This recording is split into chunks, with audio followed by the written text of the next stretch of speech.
Let's go ahead and get started here. Welcome to our webinar. I am Henry. I'm the Director of Sales here at Dashbot.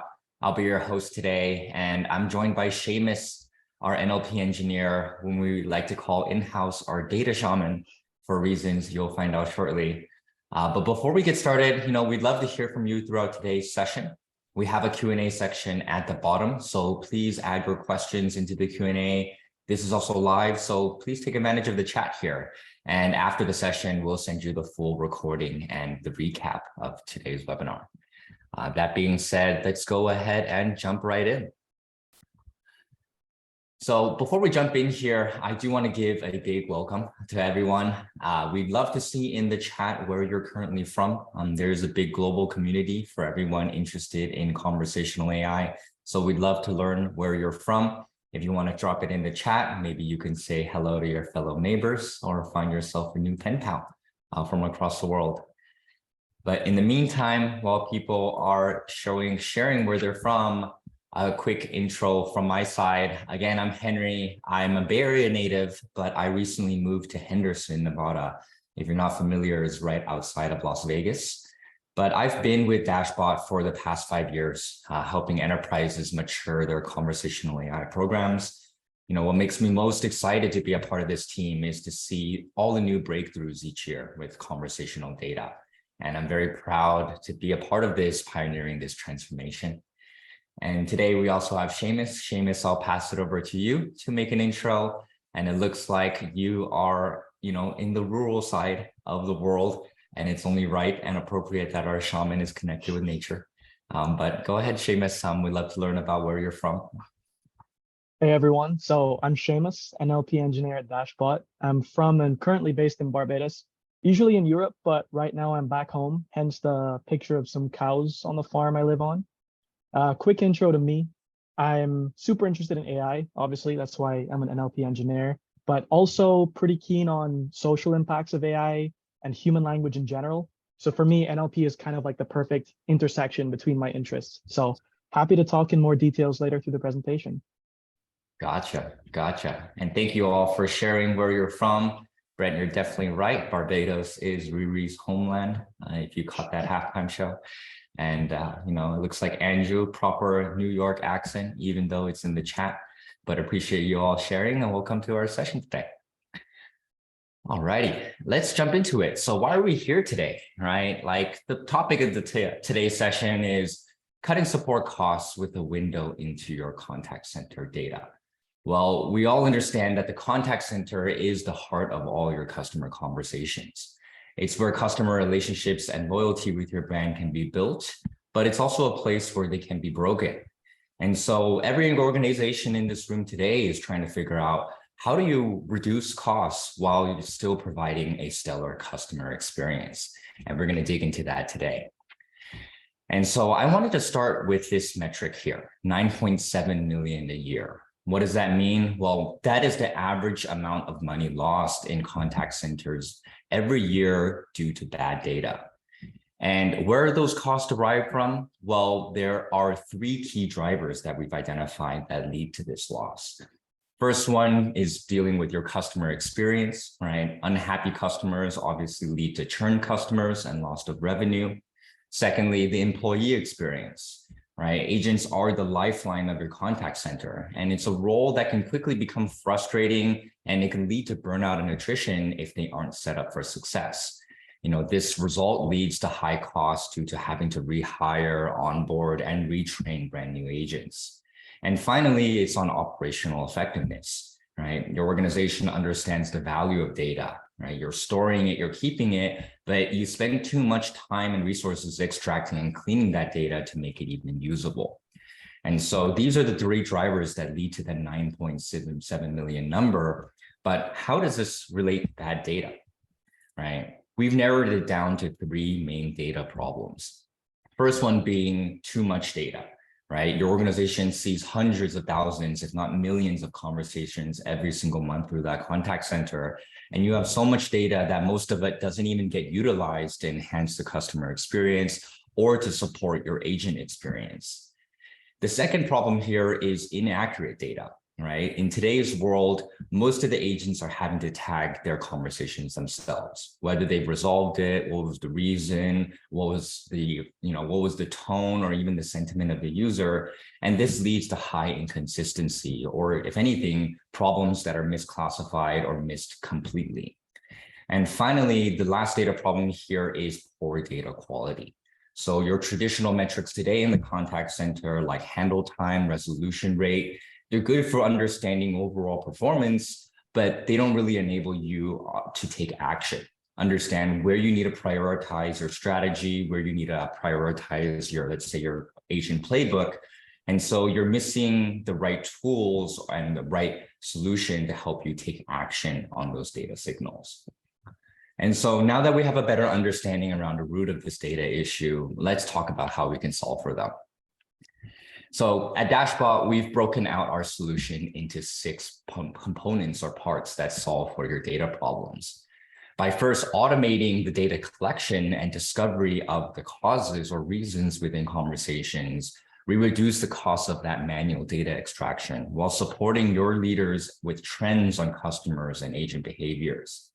Once those trends are now understood, you want to analyze and provide the right tools to really dig into and understand those trends, whether it's looking at your full user journeys or having access to those direct transcripts. This is going to help you prioritize and base your strategy where it makes the most impact. And finally, you want to deploy this at scale, right? You want to capture the full picture of your customer data rather than just 50% or 60% of it. And you want to enrich that data using automation, thus removing the human element or the manual element and limiting the amount of mistakes, and then allowing for better and more precise data results. So with all 6 parts in place, your contact center should have a clear strategy to take action that's backed by data, whether that's influencing your business strategy through your customer service playbook, your product, or even your pricing goals.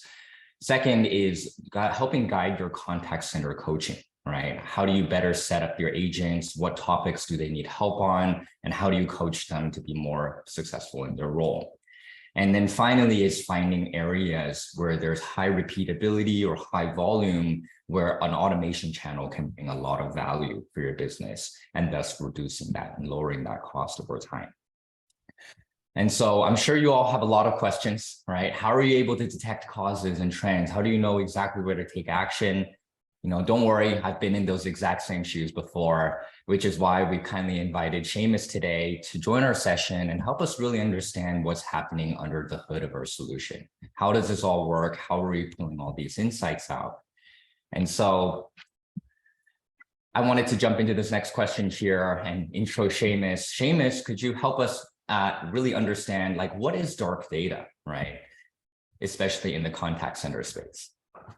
Sure. So dark data is a really interesting concept because there's a lot of it and there's a lot of untapped potential there. In a sentence, dark data is data that is heavily unstructured. It's quite chaotic. And so it's difficult to gain any kind of insight out of this. And that would be useful because when you're trying to make decisions about what to do with your data, you kind of need insights. So at a high level, we're talking about language data here.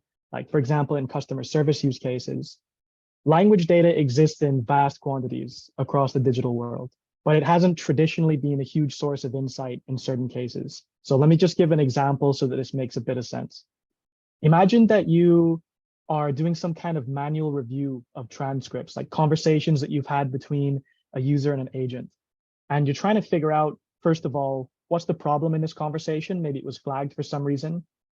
And second of all, and much more importantly, from a data science perspective, how reflective is this issue that I'm seeing at this manual fine-grained level of my data at scale? Like, how big of an issue really is this? Is it an outlier or not? How much attention should I direct there? What kind of decisions should I make? So the point is that dark data is chaotic, it's unstructured, it's difficult to analyze, and so it's traditionally not really been a source of insight. What we want to do is to bring some kind of order to the otherwise chaotic nature of this kind of data, so that what is really an untapped resource can become something that's actually useful and insightful instead of dead weight. So anyone who has access to this kind of data, I mean, if I use the same example again, if you're dealing with customer service and you have multiple channels or whatever, you'd naturally be interested in what kinds of insights can you gain from this dark data. Awesome. No, really appreciate that thorough explanation there. It sounds like every business today has some form of dark data that they're already storing, but it's not effective using that data in business practices because of the nature of how it's so unstructured. And so I guess the question from my side is like, how do we obtain insights from dark data today? Yeah, so we have a couple approaches that we're using for this. In this next slide here, where I'll just talk briefly about topics. So topics is a good segue from a high level overview of what dark data is into something that we're actually doing about it. And it's a good segue because topics is exactly what you'd expect. In natural language, a topic is basically the same as it is in AI. So just a cluster of things that are semantically related in some way. There are a couple random sample topics you can see here on the right. But topics is interesting and useful in itself because if you have any kind of language data, this can necessarily be broken up into topics. And so if you have, let's say customer service cases across different channels, you can look at what your data looks like by topic and see, is the real world, like what's actually going on, what people are actually talking about, is that reflective of what I think it should be? Are there differences across my channels? What does that look like? So that's a high level overview of what topics is and how you can just sort your data into that because topics always exist in all language data. Makes a lot of sense, right? And even in this visual here, you can already get a sense that taking all that different sources of dark data, all those unstructured conversations, and extracting the topics out is already simplifying what insights and what are people talking about within those conversations. Why don't we show everyone what an example of extracting topics look like from a conversation? Could you share us, Seamus? Yeah, so the best way to describe this, I think, is to start with a simple example. So we have here an excerpt from a transcript, and I'll talk about what we do at the level of this transcript, and then just explain that this is really happening at scale. And when you have a lot of data and you're trying to analyze things, the scale is what really allows you to get insights from things. So in this example, you have a user who's interfacing with an agent, and they have some questions they're asking here. In this case, it's about some mobile phone contract stuff. And what we can do, if we go to the next animation here, is for every single message, we can break down what topic is that associated with. So super briefly in the backend, we take all of these messages and we turn them into a machine readable format. So we're vectorizing these things. And all that is it's putting it in a format that allows us to perform calculations. And these calculations allow us to sort all of your messages across all of your transcripts and whatever your channels are into topics. So in this way, if you look at the transcript, you can see there are things that are quite general, like greeting or schedule, things that are pricing related, or even a bit more content specific, like mobile phone SIM. And so every conversation that you have that comes through our data processing pipeline will go through this process. And then at scale, we'll see what are the real topic clusters that exist and what are they called. And this is basically how we create topics. Got it. Got it. No, this is truly amazing, right? It looks like this is what an agent would previously be manually inputting, and you can already see how time intensive it is and how mistakes can also happen when manually tagging this. So being able to pull topics and then tag them to messages in an automated fashion already provides a ton of value. I guess the question for myself is, like, how do you know which topics matter, right? Looks like there's a number of these that take place in the conversation, especially if we do this at scale with, hundreds or thousands of conversations now. How do we know which topics matter and use them to be able to take action?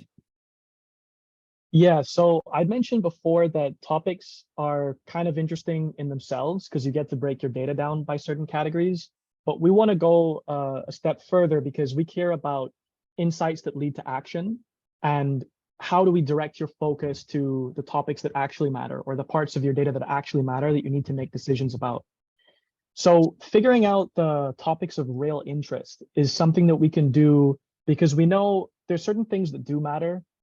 I'll give a couple examples. Frustration is one thing.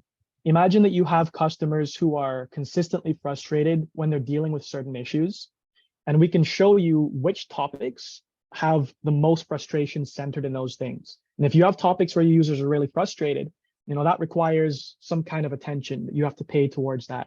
And you wouldn't want to have to just be relying on a manual overview, because you wouldn't know if this is really reflective of that issue or some other issue instead. There are other things too that we know are important, like how long it takes to resolve a certain issue.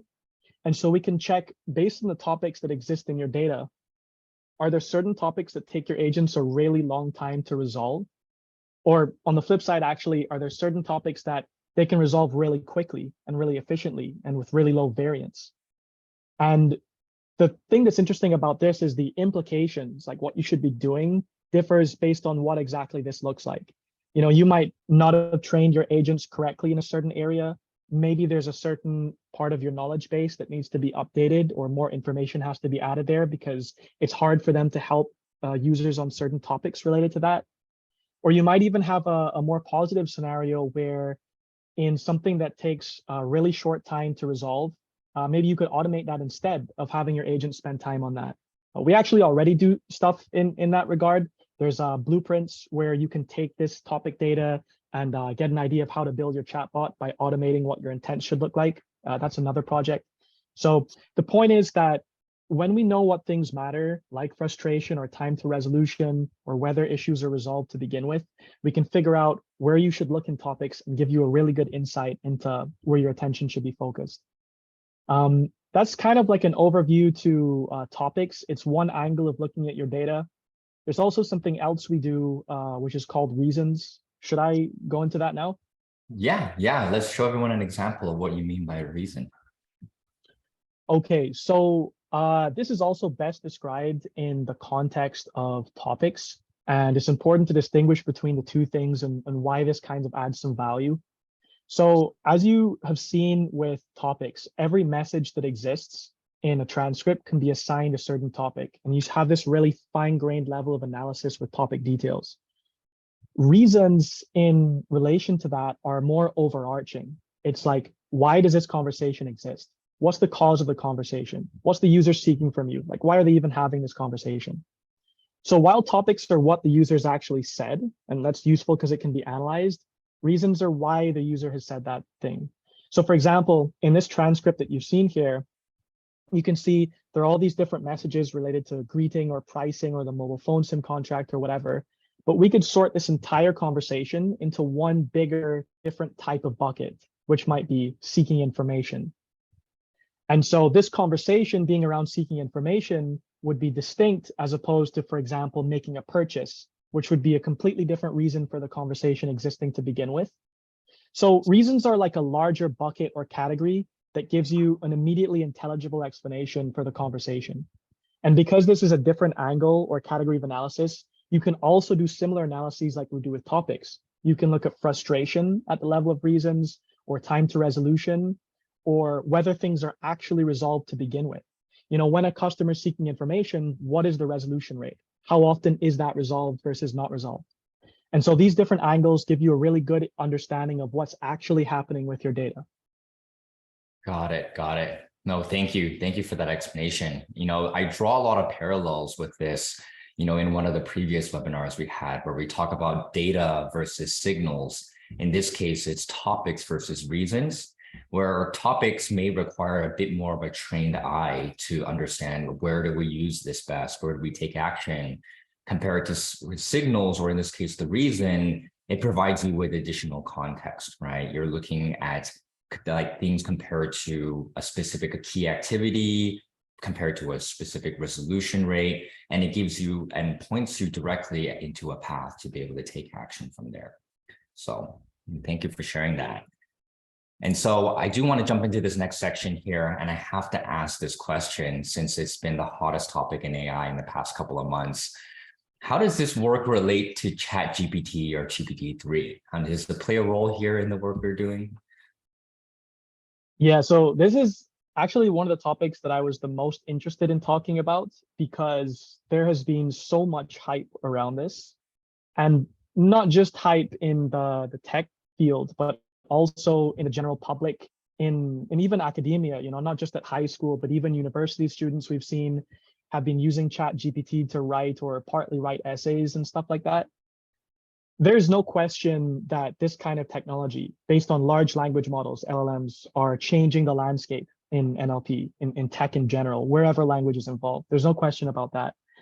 And tech companies who want to integrate this new tech into their tech stack are going to have to adapt, but also the companies that want to benefit from this downstream are going to have to adapt.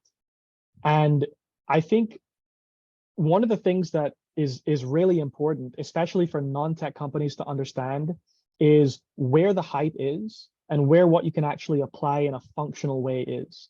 Because there's certain startups who are kind of name dropping Chat GPT when they're really just repackaging GPT in a super basic form that's easy to replicate, and they don't really distinguish themselves in some way. So being able to figure out, who's doing that and who's offering something of substance and has a really good AI background, that's a really important thing to be able to tell the difference in.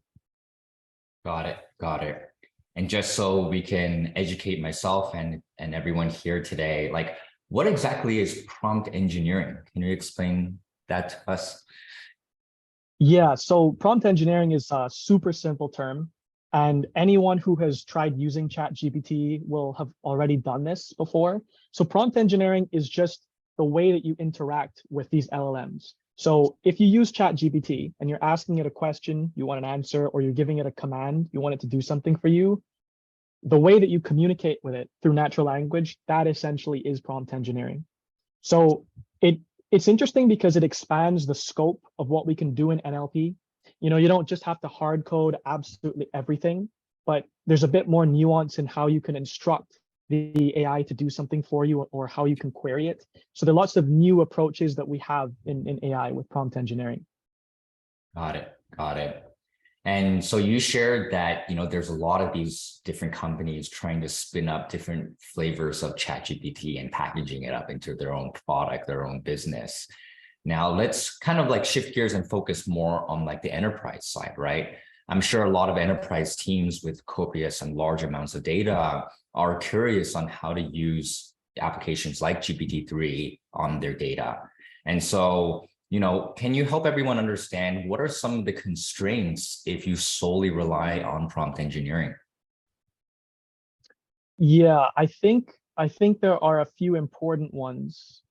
First of all, I guess just because we're talking about dark data and data at scale, when you have a lot of stuff that you want to analyze in some way, is that when you have such a vast quantity of data, it can be cost prohibitive to perform prompt engineering on everything.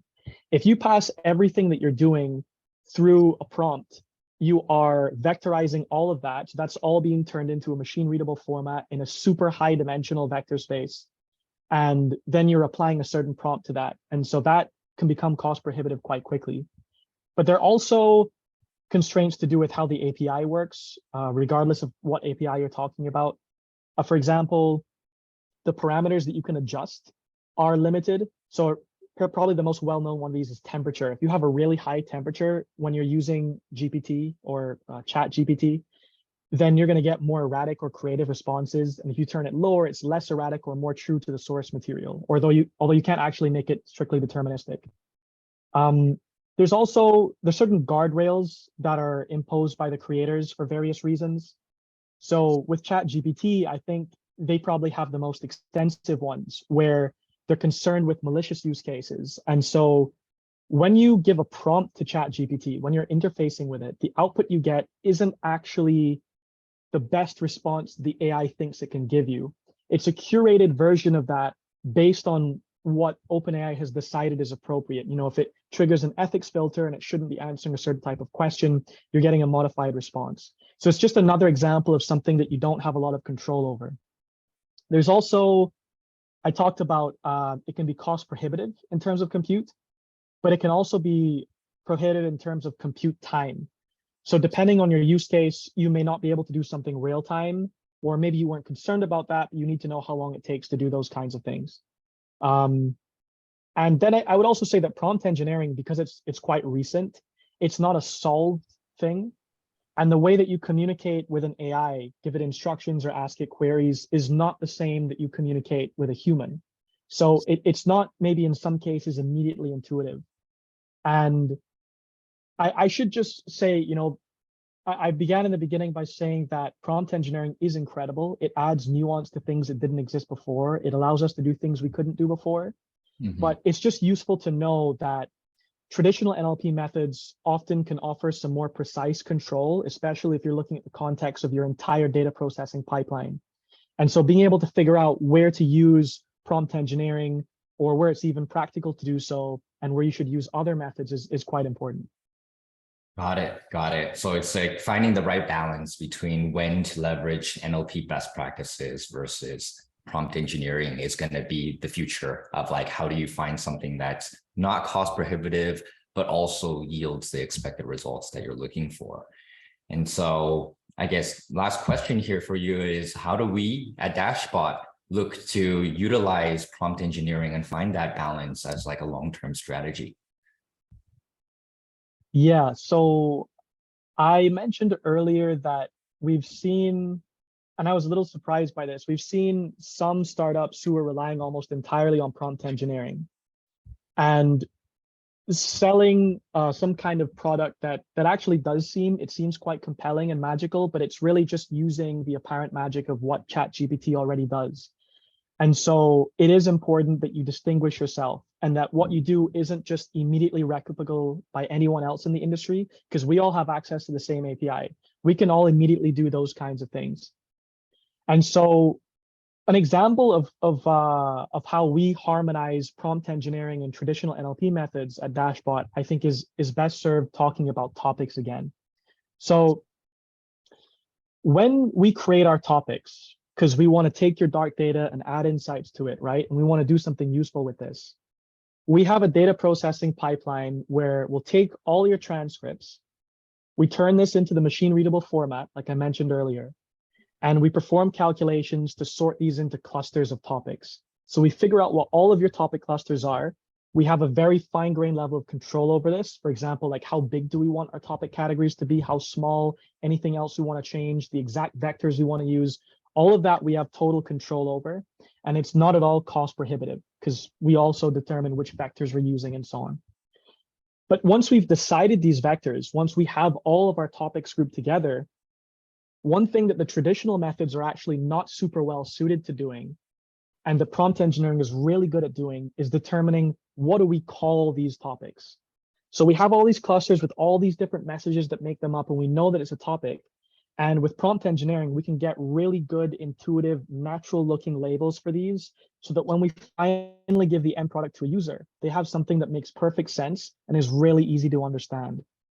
So this example, I think, illustrates that these kinds of approaches of figuring out where to use what are only possible if you have a good grasp on the changing details of the landscape of NLP, of the pitfalls of LLMs, of prompt engineering, and where they're useful, and if you have a good data science and AI background.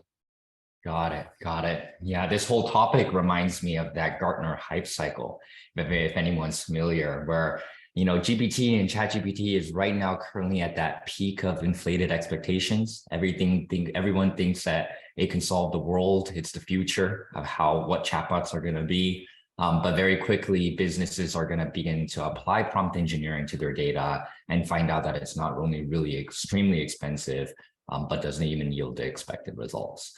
But fortunately, we have experts here like Seamus helping us take a peek further into the future on how to find that balance between using NLP and prompt engineering. And so thank you, Seamus. Thank you for sharing. And so I know we just have a few minutes left here, but I did want to spend the last portion of today's webinar actually showing everyone a quick sneak peek of our window into your dark data. And so if we can pull the slides back up here, before I get into the actual sneak peek, I just want to bring back the solution page just to remind everyone on the purpose of this window that we've created. And to be clear, the window isn't just a tool or a dashboard to help you store and visualize your data. As Seamus talked about, it's a solution that provides a new type of insight, one that was previously not available with your unstructured data. And the goal is to make it easy to be able to take this new type of insight and allow you to take action on those data signals and provide you with measurable business impact. And so that being said here, let's go ahead and jump right into the actual window into your dark data. We want to give you a quick snippet into how you can discover insights across all of your different communication or customer channels. And so in this first piece here, the idea is first step is you want to integrate and automate the data ingestion from all of your different customer data sources. This includes examples like IVR, voice, chat, chatbot, SMS, mobile. So your entire digital strategy, all of those different channels and all that customer data can come into this window and be aggregated into the same view. Then on the second page here, we begin to automate the detection of topics, right? We're going to start to organize and label topics, but also organize them by channel, volume, and even sentiment.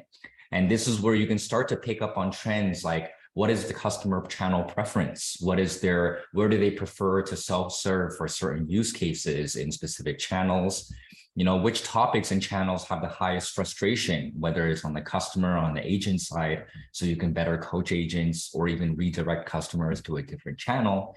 And finally, all of these insights are linked directly to the transcripts, so you're able to get closer to your data and see that full conversation.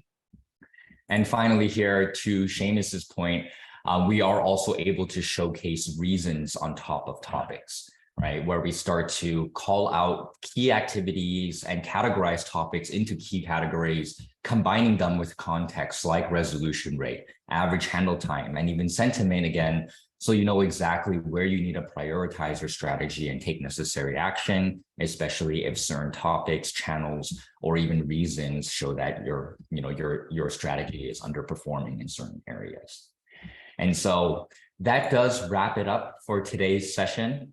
We do have a few minutes here for Q&A. If anybody has any questions, I'll take a look at the questions here. But if not, feel free to connect with any of us here at Dashbot. I will drop a link for my email in the chat shortly here. But I wanted to give a big thank you to the entire Dashbot team, and especially to Seamus, as well as Alice and Eric in the background here. That wouldn't have been possible without all their help. So appreciate everyone's efforts. We're all available here at Dashbot if you want to learn more. And we are offering a free consultation to look at the window into your dark data. So again, feel free to reach out directly, and we'll be sending out the recap and the overview of the webinar shortly. So feel free to reconnect with any of us here if you do want a free consultation. But that just about wraps it up for today. I appreciate and thank you everyone for joining in, and have a wonderful day. And we'll see you next time in our session for our future webinars. Take care, everyone.